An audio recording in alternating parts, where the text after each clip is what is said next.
Hi, this is Vince from 2 Weeks in a Hammock. We are on the Osable River in Lower Michigan, and we're getting ready for day 2 of our canoe trip, and we're loading our camping gear into our kayaks. And my kayak is a Wilderness Systems Aspire 105. It's a 10.5 foot recreational boat. It has a back bulkhead storage area, and I start first with the things that I'm not likely to need as often. First, the water filtration system, because I brought it along.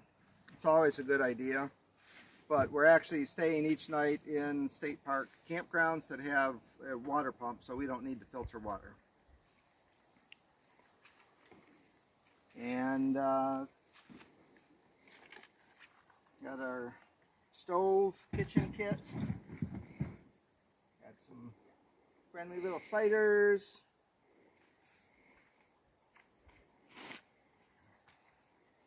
Food bag.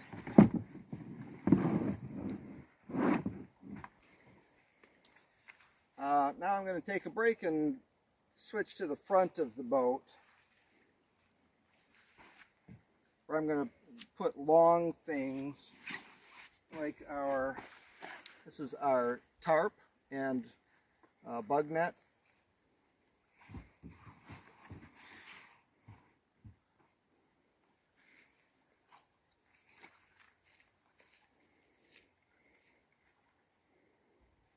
And also my camp chair.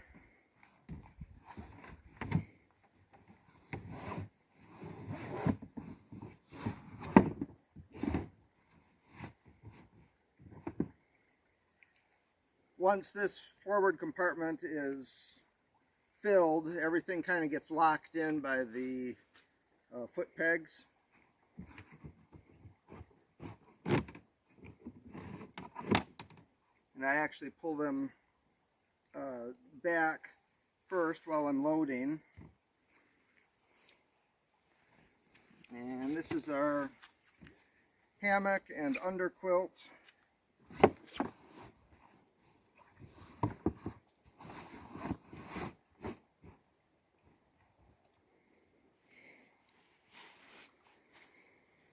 And my clothes.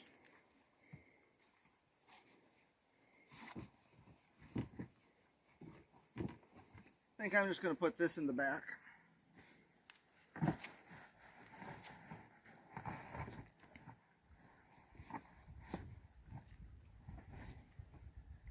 My clothes bag includes a bug suit, pants and shirt, rain gear, dry cotton sleep clothes. I like to sleep in cotton because it's more comfortable, but that's packed inside of a dry bag in case I take water for any reason.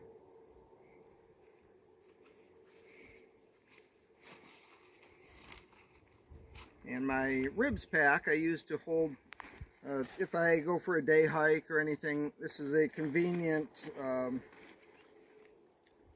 way to carry things that I might need more frequently.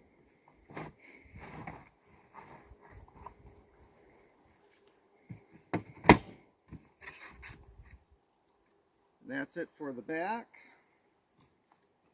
The front, when I get in,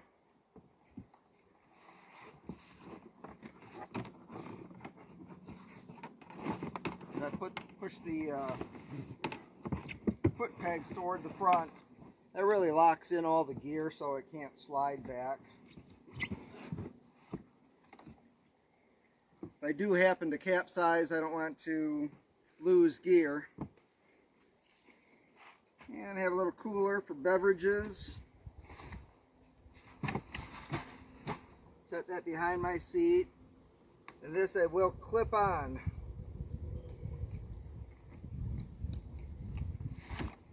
So everything should be secured that you don't want to lose. Obviously do not clip on your flotation devices. I have one that I also sit on as a seat. I want that free, so if I do capsize and I get away from the boat, I can grab that and it doesn't go down with the boat. And then of course I have my own that I wear when we get on the water. A holder for my water bottle, and a little bag for storing little things that I might need throughout the day. I also have an anchor rope attached front if I want to hop out and just quickly tie the kayak to a tree somewhere and go up on land. And cooling towel and my paddle. And that's it. Hey, Stacy, are you ready to load your boat? Hi, this is Stacy with 2 Weeks in a Hammock, and this is a little intro into how to pack your boat for a river camping trip. We are here on the Au River in Lower Michigan, and we are getting ready for day 2 on the water. So for starters, what I want to remember always when packing my boat is to balance the load front to back. The first time I did a camping trip, I packed everything in the back and I had a hard time keeping my boat straight on the river, which can be a challenge if you're in a river with a lot of downed trees and obstacles. This river here, the Au River, is pretty clear, but there's an occasional tree to work around, but you definitely want to be able to track straight. So what I do is I have my standard backpacking gear, but repackaged in a different way. I've got this large bag, which is a Portage Pack that I use for taking advantage of the space in the front of my boat, in front of my foot pegs. Now this boat is a Hurricane Santee 126. It has sealed bulkheads in front and back. So just a tip, if you're looking at purchasing a kayak, it's good to have sealed bulkheads because that helps the boat be buoyant if it flips in the water, which is important. I've got inside the front bulkhead, there's actually a compartment that I can get to, but it's kind of hard to reach and it's got a very small hole, so I don't usually store things in there.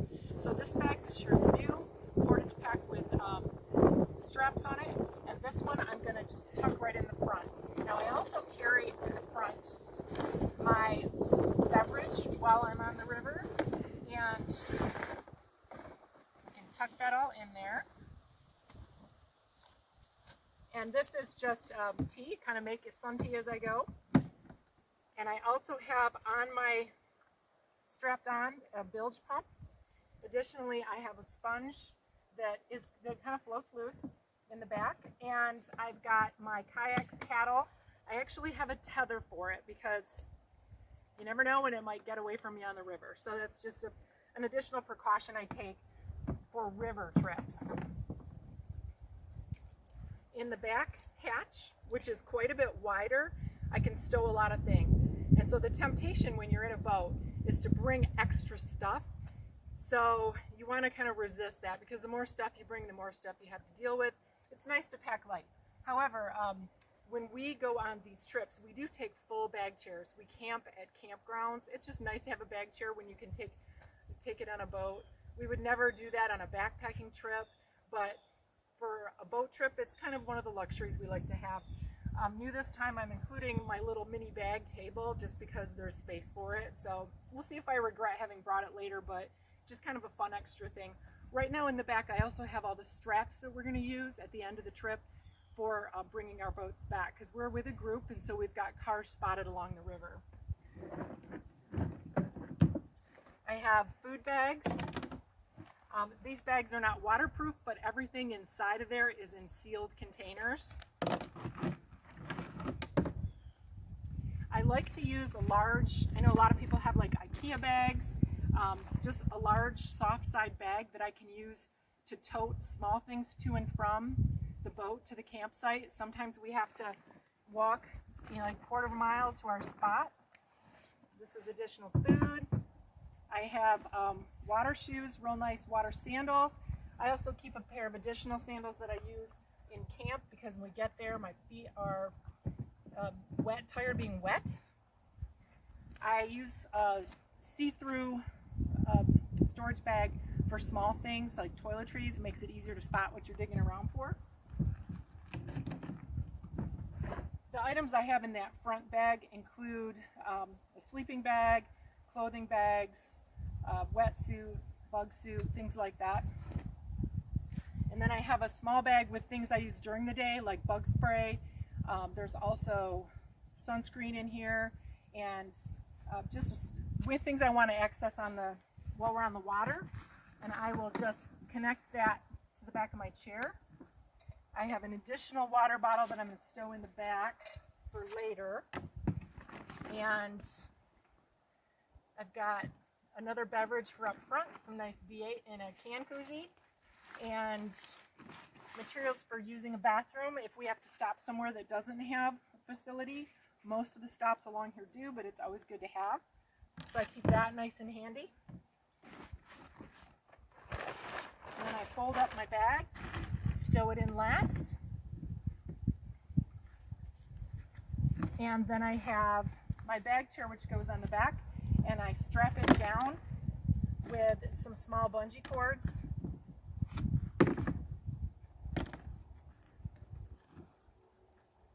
Kind of through the handle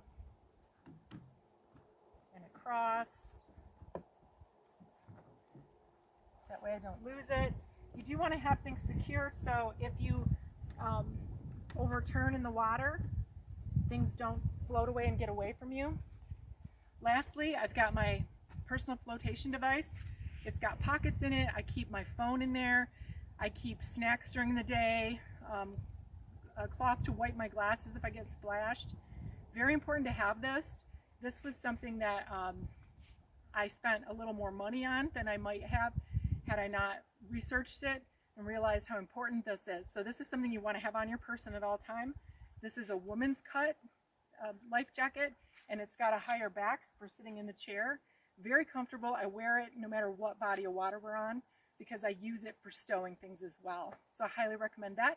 Additionally, I use a hat with a brim just to keep the sun out of my eyes. So we are ready to get on the river. Thank you for joining us. For full packing lists for different types of trips, including kayak camping, please check out our website at 2weeksinahammock.com. Thank you.